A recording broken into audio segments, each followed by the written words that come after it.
ನಮಸ್ಕಾರ ಆತ್ಮೀಯರೇ, ನಾನು ಚಂದ್ರಕಾಂತ್ ಎಸ್ ಇನಾಮದಾರ್. ಈ ಒಂದು ವಿಡಿಯೋದೊಳಗೆ ತಮಗೆ ಪ್ರಮುಖ ರೈತ ಚಳವಳಿಗಳು, ಕರ್ನಾಟಕದಲ್ಲಿ ನಡೆದಿರ್ತಕ್ಕಂಥ ಹಲವಾರು ಪ್ರಮುಖ ರೈತ ಚಳವಳಿಗಳ ಬಗ್ಗೆ ತಿಳಿಸ್ಕೊಡ್ತಾ ಇದ್ದೇನೆ. ತಾವುಗಳು ನನ್ನೊಂದಿಗೆ ಕನೆಕ್ಟ್ ಇರ್ರಿ.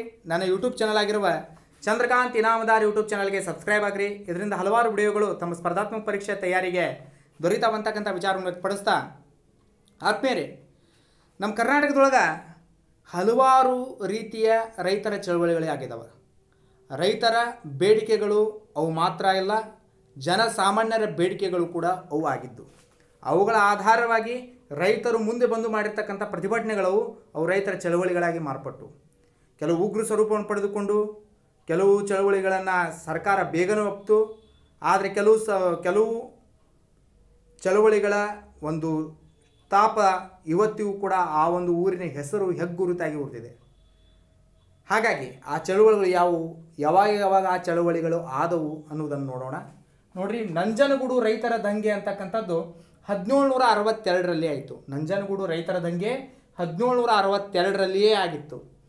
ಬಿದನೂರಿನ ರೈತರ ದಂಗೆ 1830ರಲ್ಲಿ ಆಯಿತು. ಬಿದನೂರಿನ ರೈತರ ದಂಗೆ 1830ರಲ್ಲಿ ಆಯಿತು. ಕಾಗೋಡು ರೈತರ ಚಳವಳಿ 1950ರಲ್ಲಿ ಆಯಿತು. ಕಾಗೋಡು ರೈತರ ಚಳವಳಿ 1950ರೊಳಗಾಯ್ತು. ಮೈಸೂರು ವರುಣನಾಲೆ ಚಳವಳಿ 1978ರಲ್ಲಿ ಆಯಿತು.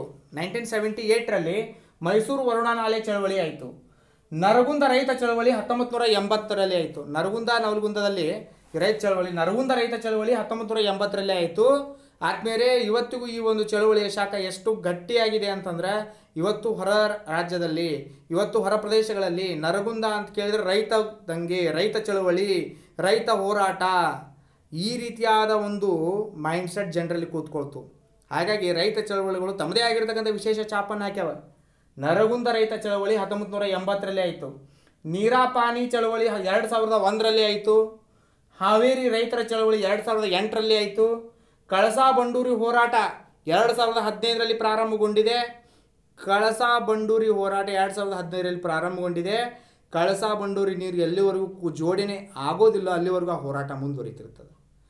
ಅರ್ಥಾತ್ ಹೋರಾಟ ನಿಂತಿದೆ ಅಂತ ಅಲ್ಲ, ಅದು ಕೇವಲ ತೀರ್ಪಿಗೆ ಅನುಗುಣವಾಗಿ, ಸಂತಸ ತೀರ್ಪಿನ ಅನುಗುಣವಾಗಿ ಆ ಒಂದು ಹೋರಾಟ ಮೊಟಕುಗೊಂಡಿದೆ. ಆದರೆ ಎಲ್ಲಿವರೆಗೂ ಕಳಸಾ ಬಂಡೂರಿ ನೀರು ಕೂಡೋದಿಲ್ಲೋ ಅಲ್ಲಿವರೆಗೂ ಆ ಹೋರಾಟ ಇದ್ದೇ ಇರ್ತದೆ. ಅದು ತೆರೆಮರೆಯಲ್ಲಿ ಇದ್ದು ಮತ್ತೆ ತೆರೆಗೆ ಬಂದು ಮತ್ತೆ ಹೋರಾಟ ಮುಂದುವರಿತದೆ.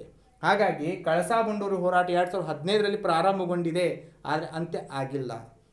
ಹಾಗಾಗಿ ಈ ಒಂದು ಚಳವಳಿ ಕಳಸಾ ಬಂಡೂರಿ ಹೋರಾಟ 2015ರಲ್ಲಿತ್ತು. ನಂಜನಗೂಡು ರೈತರ ದಂಗೆ 1762ರಲ್ಲಿ ಆಯಿತು. ಬಿದನೂರು ರೈತರ ದಂಗೆ 1830ರಲ್ಲಿ ಆಯಿತು. ಕಾಗೋಡು ರೈತ ಚಳವಳಿ 1950ರಲ್ಲಿ ಆಯಿತು. ಮೈಸೂರು ವರುಣನಾಲೆ ಚಳವಳಿ 1978ರಲ್ಲಿ ಆಯಿತು.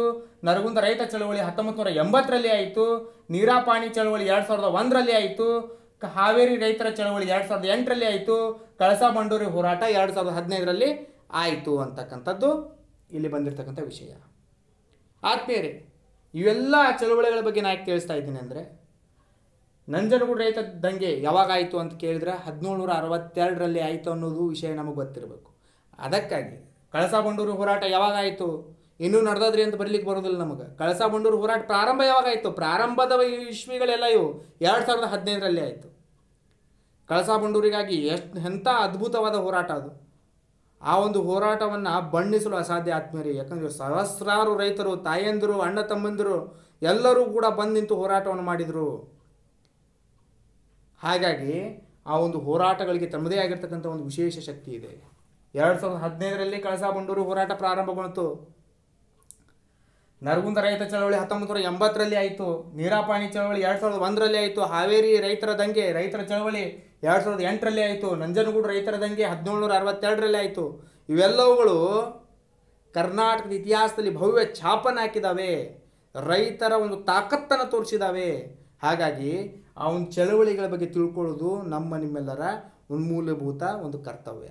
ಹಾಗಾಗಿ ಆ ಒಂದು ರೈತರ ಒಂದು ಚಳವಳಿಗಳ ಬಗ್ಗೆ, ರೈತರ ದಂಗೆಗಳ ಬಗ್ಗೆ ತಿಳಿಸಿಕೊಡುವ ಒಂದು ಪ್ರಾಮಾಣಿಕ ಪ್ರಯತ್ನವನ್ನು ಮಾಡಿದ್ದೇನೆ.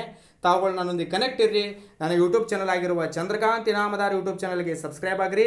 ಇದರಿಂದ ಹಲವಾರು ವಿಡಿಯೋಗಳು ತಮ್ಮ ಸ್ಪರ್ಧಾತ್ಮಕ ಪರೀಕ್ಷೆಗೆ ದೊರೀತಾ ಇದ್ದಾವೆ. ನನ್ನ ನೆಕ್ಸ್ಟ್ ವಿಡಿಯೋದಲ್ಲಿ ಕೂಡ ನಾನು ಮತ್ತೆ ಹಲವಾರು ವಿಷಯಗಳನ್ನು ತೆಗೆದುಕೊಂಡು ಬರ್ತಾ ಇದ್ದೇನೆ ಅಂತಕ್ಕಂಥ ಮಾತನ್ನು ತಿಳಿಸ್ತಾ ಈ ಒಂದು ವಿಡಿಯೋಗಳನ್ನು ಲೈಕ್ ಮಾಡಿರಿ, ಶೇರ್ ಮಾಡಿರಿ ಅಂತಕ್ಕಂಥ ವಿಚಾರವನ್ನು ತಿಳಿಸಿ ಈ ಒಂದು ಇವತ್ತಿನ ವಿಡಿಯೋ ಪ್ರಮುಖ ರೈತ ಚಳವಳಿಗಳ ಬಗ್ಗೆ ಕುರಿತಾಗಿರ್ತಕ್ಕಂಥ ವಿಡಿಯೋವನ್ನು ಇಲ್ಲಿ ಮುಗಿಸ್ತಾ ಇದ್ದೇನೆ. ವಿಡಿಯೋ ನೋಡಿದ್ದಕ್ಕಾಗಿ ಧನ್ಯವಾದಗಳು. ನಮಸ್ಕಾರ.